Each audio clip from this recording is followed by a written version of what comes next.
Sumalang na sa pagtatanong ng depensa ang unang testigo sa impeachment trial ni VP Sara Duterte. Pero nagpaula ng objection o pagtutol ang prosekusyon. Live mula sa Senado, nangunguna sa balita si News 5 Senate Correspondent Mean Los Baños. Mean, anong pinagtalunan ng depensa at prosekusyon? Ako, Jiggy, simula pa lang ng cross-examination ng defense team sa witness na si NBI Senior Agent John Mark Calilong, mainit na ang prosekusyon at depensa sa isa't isa. Isa-isahin natin kung bakit. Una, ang gusto kasi ni Defense Attorney Carlo Narvasa, dapat yes or no lang ang sagot sa kanyang mga tanong. Bagay na inalmahan naman ni Prosecutor Amado Ligutan. Sabi niya, hindi niyo pwedeng limitahan yung sagot ng witness sa yes or no lang dahil dapat mabigyan din siya ng pagkakataon na makapagpaliwanag. Pangalawa, nagpresenta ng mga dokumento itong si Attorney Narvasa kaugnay doon sa kung saan nakakuha ng training itong si Calilong para sa photo and video authentication. Yan yung kumpanya na MaxScore Interventures. Ang pinapalabas dyan ng depensa na Jiggy ay mukhang ang expertise daw ng kumpanyang ito, yung kanilang purpose ay tungkol sa wholesale, retail ng mga goods at importation at exportation. Again, ayaw na naman at nag-object na naman dyan ang prosekusyon dahil ang sinasabi nila, bakit nagpapakita ng mga dokumento at nagpe-present lamang ng dokumento ang depensa at wala naman daw tanong na inilalahad doon sa witness. And then yung pangatlo ay yung pagtatanong at pag-uusisa ng depensa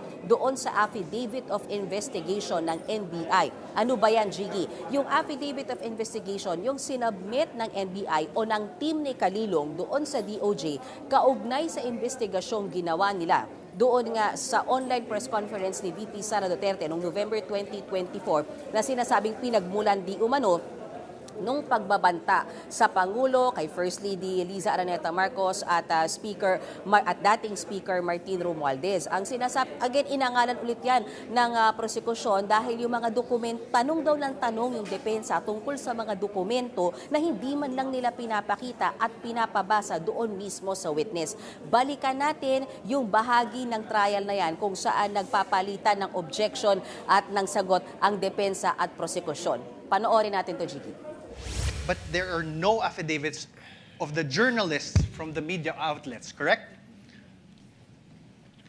My question is not found there, Your Honor. Oh, Your Honor, please. My question is not Your found Honor. there. Okay, wait. The counsel is confronting the witness with a document, and he propounded questions, and then he asked another question, and he took the document away. What's Your the Honor, purpose of that? I was Objection, not- Your Honor, please. My question is plain, Your Honor. Counsels, please. January 30, 2025 is a date earlier than February 10, 2025, correct? Yes. Your Honor. Relevance, Your Honor. Relevance. Counsel, because you already sound frustrated, counsel. In regard to this line of questioning by the I'm very counsel, patient, will Your Honor. respond. At Mean, anong anggulong tinumbok dito ng depensa kaugnay pa rin dito sa Article 4 na sinimulan ngayon sa paglilitis?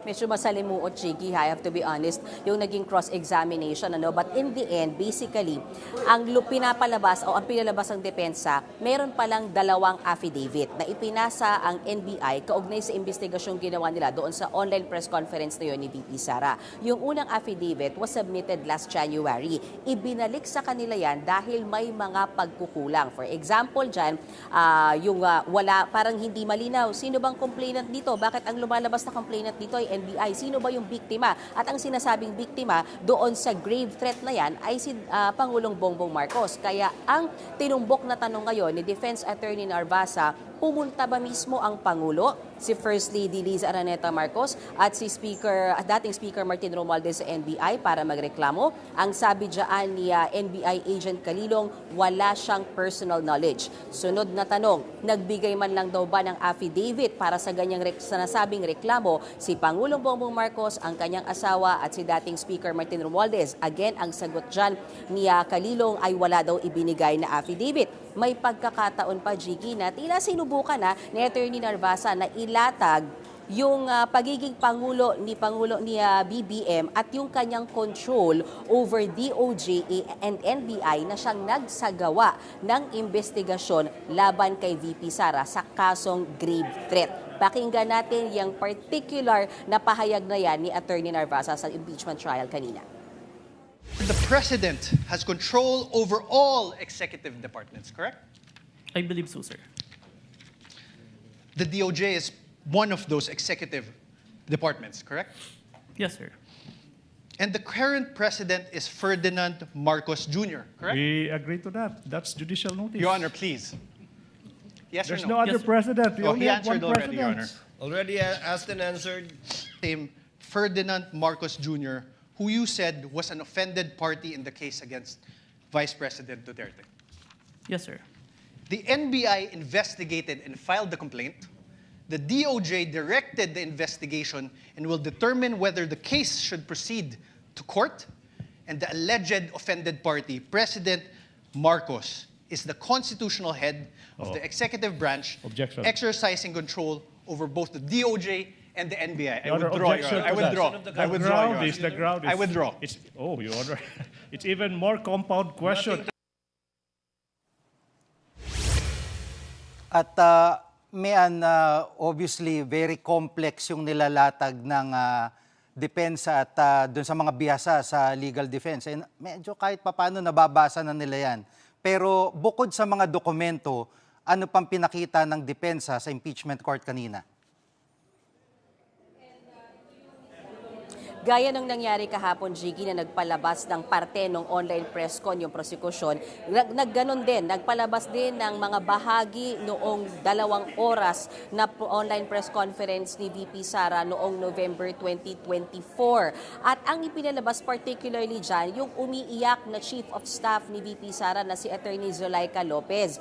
Ang pinupunto ng depensa dyan, kasi sinabi ni Attorney Zulaika Lopez, umiiyak siya dahil ito yung pagkakataon kung matatandaan mo, Jiggy, na siya ay kinontempt ng House of Representatives dun sa kanilang pagdinig at ikinulong siya o naditini siya doon. And then ang sinasabi niya, umiiyak siya doon sa video dahil pakiramdam niya may threat sa kanyang buhay at hinaharas siya dahil in the middle of the night ay gusto siyang i-transfer sa Women's Correctional. So nung naipalabas yung mismong video na yan ng mga hinaing at pag-iyak ni Attorney Zulaika Lopez, ang tanong ngayon ng depensa o ni Defense Attorney Narvasa kay Kalilong, o ito bang threat to life na to kay Attorney Zulaika Lopez ay inimbestigahan ninyo? Kasi nagrereklamo rin siya na may threat sa buhay niya. At ang sagot nga ni Kalilong ay hindi nila ito inimbestigahan dahil wala naman daw formal complaint na inihain sa kanila si Attorney Zulaika Lopez. Pero ang tanong ni Senator Risa Hontiveros, ano ang relevance nitong ipinapakitang video na ito ng depensa? Pakinggan natin yung part na yan ng impeachment trial kanina. Panoorin natin, Jiggy. Ano pong relevance nung video na ipinakita ni Attorney Zulaika Lopez? Sinasabi po ba ng depensa na yung mga alleged threats o alleged incitements ni VP Duterte ay prompted nung detention ni Attorney Lopez? Yes, Your Honor. There was a systematic oppression made by the House of Representatives dating back from even before their mini trial.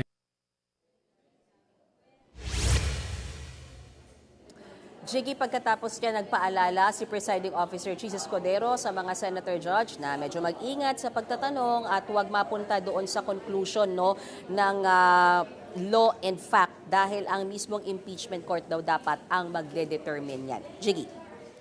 At may iba pa bang testigong harap sa impeachment trial ngayong araw? Alam mo, Jiggy, paaga ng paaga yung tapos. Kahapon na around 6:30, ngayon tapos na actually, kanina. Past 5 natapos na itong impeachment trial day 3 dahil si Kalilong lamang ang umupo o ang sumalang sa witness stand. Tapos na yung presentation sa kanya, tapos na rin yung cross-examination at ang sinasabi ng prosekusyon, sa Lunes na ulit sila magpepresenta ng kanilang panibagong witness. Pero on the same article, Article 4 pa rin tungkol sa grave threat at inciting to sedition na reklamo kay VP Sara Duterte. Ang sasalang sa Lunes ay si NBI Regional Director Jeremy Lotok. Gaya ng nasabi ko kahapon, appear na siya sa House Justice Committee. Siya yung nagsasabi ng tungkol doon sa di umanong nakontratang assassin para isagawa yung di umano'y banta ng pagpatay sa Pangulo. That's on Monday. And then on Tuesday, ang gustong paharapin naman ng prosekusyon ay si Attorney Zuleika Lopez mismo, yung Chief of Staff ni Vice President Sara Duterte. And then about the BIR box,